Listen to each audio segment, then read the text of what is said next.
मुख्यमंत्री जी ने लगातार बात की और राजस्थान के हर सदस्य ने चिरंजीवी पे बात की। मैं इस चिरंजीवी पे थोड़ा सा प्रकाश डालना चाहूंगा कि चिरंजीवी में आप जाओ, ये चिरंजीवी है क्या?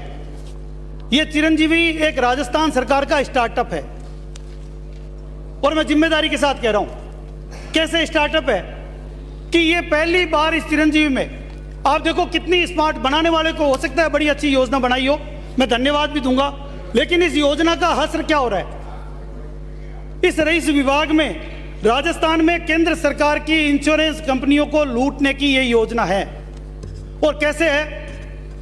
आज से पहले भी सरकारी हॉस्पिटल में फ्री इलाज होता था, निःशुल्क मुफ्त दवाएं मिलती थी, सारे टेस्ट फ्री होते थे। और जब पहले मुख्यमंत्री बने थे तब भी उन्होंने किया था। लेकिन इस बार क्या हो रहा है?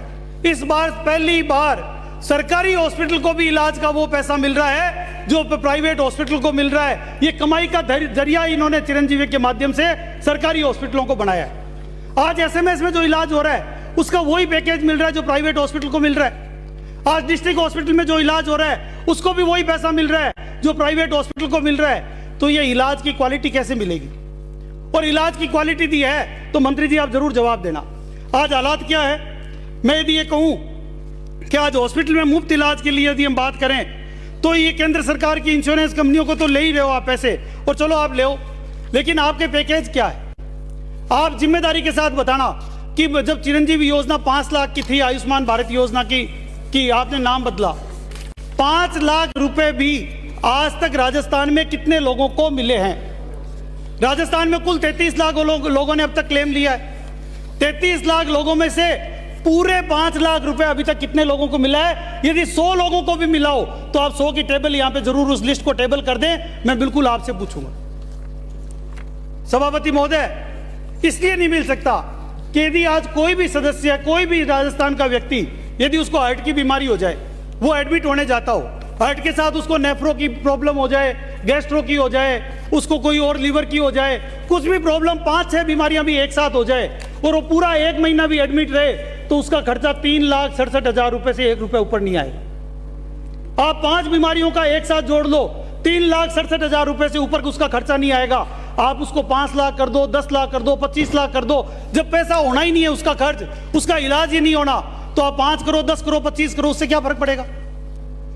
सभापति महोदय, मैं इसलिए कह रहा हूं कि आप पैकेज की रेट देखो, जो इन्होंने पैकेज बनाया उस पैकेज की रेट में कहीं पर भी आपको किसी भी प्राइवेट हॉस्पिटल में आपको कार्डियोलॉजी का इलाज नहीं होगा। क्यों? क्योंकि जिस प्रकार के कार्डियोलॉजी की रेट्स है उस रेट में इलाज नहीं होगा।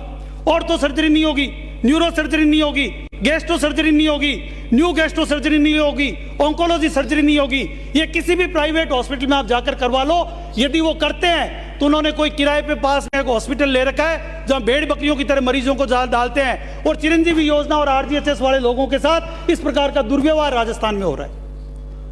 मैं आपको आगाह कर रहा हूं, ये योजना अच्छी है, इस योजना पर आप ध्यान देकर इसको ठीक करें, इसके पैकेज की रेट ठीक करें। इसमें आपके घर से कुछ नहीं लग रहा, पैसा इंश्योरेंस कंपनी दे रही है आपको, फिर भी मुझे समझ में नहीं आ रहा कि आप इतने कंजूस क्यों हो रहे हो। सभापति महोदय, यहां तक कि किसी प्राइवेट हॉस्पिटल में महिलाओं की डिलीवरी और मोतियाबिंद ईएनटी के ऑपरेशन भी नहीं हो रहे। क्यों नहीं हो रहे? अधिकांश हॉस्पिटल तो कर ही नहीं रहे, उन्होंने मनाही कर दिया। जयपुर शहर में आप बता दें, सैकड़ों हॉस्पिटल, 70% हॉस्पिटल इलाज नहीं कर रहे। आपने पिछले 3 सालों में किस हॉस्पिटल पर क्या कार्रवाई की? जगह आपने फ्री दी, अभी मुख्यमंत्री जी ने स्पीच में धमकाया भी। अभी आपने हॉस्पिटलों की बिल्डिंगों का लेआउट प्लान नापा धारीवाल जी के डिपार्टमेंट से, उनको धमकाने के लिए, लेकिन हुआ क्या? इलाज अभी भी नहीं दे रहे। कोई भी व्यक्ति भेजकर देख लो, किसी भी विधानसभा क्षेत्र के व्यक्ति को प्राइवेट हॉस्पिटल इलाज नहीं दे रहे। और क्यों नहीं दे रहे? क्योंकि आप यदि 1 रुपए की चीज बाजार में आपको 25 पैसे में दे तो कैसे देगा? आप एसएमएस हॉस्पिटल में तो इलाज कर नहीं सकते उसका उस रेट में, और आप कह रहे हो प्राइवेट हॉस्पिटल इलाज कर दे। सभापति महोदय, सबसे बड़ा मजाक आज के दिन, किसी प्राइवेट हॉस्पिटल में पेस मेकर लगवा के बता दो, आपने बोन कैंसर का इलाज करवा दो, इम्प्लांट का करवा दो। क्यों? क्योंकि इनकी जो आपने अभी रेट रिवाइज की है वो आपने 1,30,000 रुपए की है। मैं इस सदन में कह रहा हूं, मंत्री जी आप इसकी रेट मंगा लो, दुनिया में किन इक्विपमेंट्स की रेट 1,30,000 रुपए में ये उपलब्ध है क्या? ये आपके बुद्धिमान अधिकारी बैठे, इनसे पूछ लो। जब आपकी कंपनी आरएमआरएस खुद इस रेट से ज्यादा में इसको खरीद रही है, तो प्राइवेट हॉस्पिटल इसका इलाज उससे कम में कैसे कर देगी? वो तो इलाज भी इससे कम में कर दे और आपकी कंपनी उसको उससे कम में खरीद ही नहीं सकती। तो फिर ये पैकेज कौन बनाता है? ये ऐसे बुद्धिमान चतुर लोग कौन हैं? सभापति महोदय, मैं जो कह रहा हूं कि प्राइवेट हॉस्पिटलों ने पास में छोटे छोटे हॉस्पिटल किराए पे ले रखे हैं, और मंत्री जी आपसे छुपा हुआ नहीं है, आप भी जयपुर में ही रहते हो, क्यों उन पर कार्रवाई नहीं हो रही? आपके लाल सोट के लोग भी जाते हैं तो आपको फोन करना पड़ता है, फिर भी यदि किसी बड़ी हॉस्पिटल में उनका इलाज नहीं होगा, पास में जहां भेड़ बकरियों की तरह जहां पेशेंट भरे जाते हैं, उस प्राइवेट चिकित्सालय में वहां पर किराए पे ली हुई दुकान में उनका इलाज होगा। क्यों? क्योंकि आपने उनका गला घोंट रखा है, इसलिए आप राइट टू हेल्थ ला नहीं पा रहे हो। प्रवर समिति की 2 महीने से आप मीटिंग नहीं कर पाए, क्यों? क्योंकि आपने इसका ट्रैक ही गलत पकड़ लिया, आपके अधिकारियों ने आपको गुमराह किया। इसकी पैकेज की सबसे पहले रेटों को रिवाइज करने की जरूरत है, वरना ये चिरंजीवी योजना राजस्थान में औंधे मुंह गुड़ चिक हुई है और आप किसी व्यक्ति को इलाज नहीं दे पाओगे। सभापति महोदय, चिरंजीवी का यदि पहले कोई व्यक्ति जाता है तो सबसे पहले तो उसको कहते हैं कि उसका ट्रायल है, पोर्टल चला तो ठीक है, वरना नगद में इलाज कराओ। फिर यदि वो उसको 1 से ज्यादा डॉक्टरों को दिखाना है तो उसको कहते हैं अलग अलग दिन आओ। फिर यदि वो करता है सरकार की दावा अस्पतालों में जांचें फ्री होगी, और हकीकत क्या है? पेट स्कैन समेत 280 तरह की जांचें ही बंद कर रखी है। आज हालात क्या है? कैंसर जैसी बीमारियों के इंजेक्शन नहीं मिल रहे हैं, जो चिरंजीवी योजना में लाखों रुपए खर्च हो रहे हैं। 11 लाख कर्मचारी पेंशनों की हार्ट बीपी समेत 30 से ज्यादा फ्री दवाएं बंद पड़ी है, और 33 जिलों में से 25 जिलों में किसी डॉक्टरों का स्पेशलाइज्ड जो डॉक्टर होते हैं वो कंसल्टेंट ही नहीं है। 25 जिलों में, यदि हो तो आप चेक करवा के लिस्ट मंगवा लो, आप जवाब दे देना। सभापति महोदय, मैं मंत्री जी से ये कहूंगा कि मंत्री जी थोड़ा इस पर ध्यान दो, क्योंकि आप केवल लाल सोट के मंत्री नहीं हो, आप पूरे राजस्थान के मंत्री हो। ठीक है, चुनाव आ रहे हैं, आपको चिंता सता रही है, पर इस लाल सोट की दुनिया से बाहर भी निकलो, पूरे राजस्थान के चिकित्सा मंत्री बनो। पूरा राजस्थान आपकी तरफ देख रहा है, और यह सबसे बड़ा महकमा है जिसको आप लेकर बैठे हो। मैं उम्मीद करता हूं कि आप जवाब देते समय आज इन सब चीजों को इनकॉर्पोरेट करके इसमें ध्यान देंगे। सभापति महोदय, इसके साथ साथ चिरंजीवी योजना में आप देखो, यहां इतनी बड़ी बातें हुई, इतनी बड़ी, आज तक राजस्थान में कुल 1,94,000 परिवार है। चिरंजीवी योजना में 1,38,000 परिवार कवर्ड है, उसमें से 1,04,00,000 NFS वाले परिवार है, जो आयुष्मान में 5 लाख रुपए जिनको केंद्र सरकार दे रही है, और वो 5 लाख भी आपका खर्च नहीं हो रहा है। 1,04,00,000 वो परिवार है, 15 लाख वो छोटे किसान है, 2 से 3 लाख जो है वो कॉन्ट्रैक्ट के एम्प्लॉइज है, 15 लाख रुपए RGHS के और इसके कर्मचारी है, 2 से 3 लाख लोग वो है जिनको कोविड-19 में जिनको ग्रांट मिली थी। ऐसे करके 1,38,000 परिवार है, 1,38,000 परिवार, यानी कुल 5 करोड़ लोग। और चलो मैंने ये मान लिया केंद्र सरकार पैसा दे रही है, वो भी आपका है, सब है।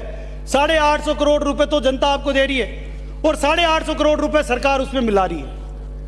चिरंजीवी योजना, कुल योजना जिसका इतना बड़ा प्रचार कर रहे हैं, 3 लाख करोड़ के राजस्थान के बजट में मात्र 1700 करोड़ रुपए की पूरी योजना है, जो इंश्योरेंस कंपनियों के माध्यम से आपको पैसा मिल रहा है।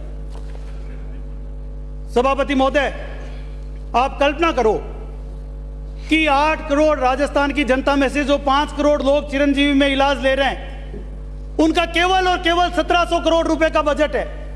यानी प्रति व्यक्ति मैं निकालूं तो 324 रुपए का खर्चा आता है। और इससे पहले यदि प्रति व्यक्ति राजस्थान का आप देखो, तो राजस्थान में इससे पहले जो प्रति व्यक्ति खर्चा आता था चिरंजीवी से पहले, वो आता था पर कैपिटा जो एक्सपेंसेज आता था, वो आता था 2496 रुपए, और आज इस चिरंजीवी के आने के बाद राजस्थान में 340 रुपए प्रति व्यक्ति खर्चा आ रहा है। सभापति महोदय, आप इस चिरंजीवी के बजट में राजस्थान का भला नहीं कर रहे हैं। आप ये देखो कि इतने कम पैकेज में, इतने कम बजट में आप 8 करोड़ लोगों को जो झुंझुना पकड़ा रहे हो। मंत्री जी, मैं जिम्मेदारी के साथ कह रहा हूं कि योजना आपको फायदा नहीं देगी, आपको नुकसान देकर जाएगी, क्योंकि जो इलाज लेने जा रहा है उसका इलाज नहीं हो रहा, उसको ताने मिल रहे हैं, उसके परिवार दर दर की ठोकरें खा रहे हैं, वो नेताओं के यहाँ घूम रहे हैं, वो फोन करवा रहे हैं, और उसके बाद भी उनको इलाज नहीं मिल रहा। ये सच्चाई है राजस्थान की, चाहे आप सर्वे करवा के देख लो। और आपके पास तो बड़ी बड़ी सर्वे एजेंसियां हैं जो भी DOIT के माध्यम से काम कर रही है, उनके माध्यम से सर्वे करवा के देख लो, आपके सामने सारी चीज आ जाएगी। सभापति महोदय, मैं आपके सामने अभी राजस्थान में, मंत्री जी आपने निःशुल्क दवाओं की बात लंबे समय से मुख्यमंत्री जी कर रहे हैं। आपने कुल 824 दवाओं को निःशुल्क कर रखा है। जो निःशुल्क दवा में आप दे रहे हो उसमें से 26 आपने पहले हटा दी, 798 दवाएं आप दे रहे हो। अभी राजस्थान में 18/2/1 को आपने एक आदेश निकाला विभाग से, और उस आदेश में ये लिखा कि 268 दवाओं के लिए टेंडर नहीं होंगे, इन दवाओं को हटाने की प्रक्रिया शुरू कर दी गई है। और वो क्यों लिखा और किन के टेंडर हुए, ये आप भी जरा ध्यान दो अधिकारियों। केवल उन दवाओं के टेंडर हुए हैं जिनकी MRP 1500 रुपए लिखी हुई थी, लेकिन वो दवाएं बाजार में 500-600 रुपए में मिल रही है। उस गालम गाल, उस घपले के लिए, उस भ्रष्टाचार के लिए टेंडर लगाए गए। 268 वो दवाएं हटा दी जो सस्ती मिल रही थी, 268 वो दवाएं हटा दी जिसमें कमीशन नहीं था, 268 वो दवाएं हटा दी। तो पहले घोषणा क्यों हुई? 798 824 दवाओं में से 798 बची और 268 का लिखित आदेश निकाल दिया।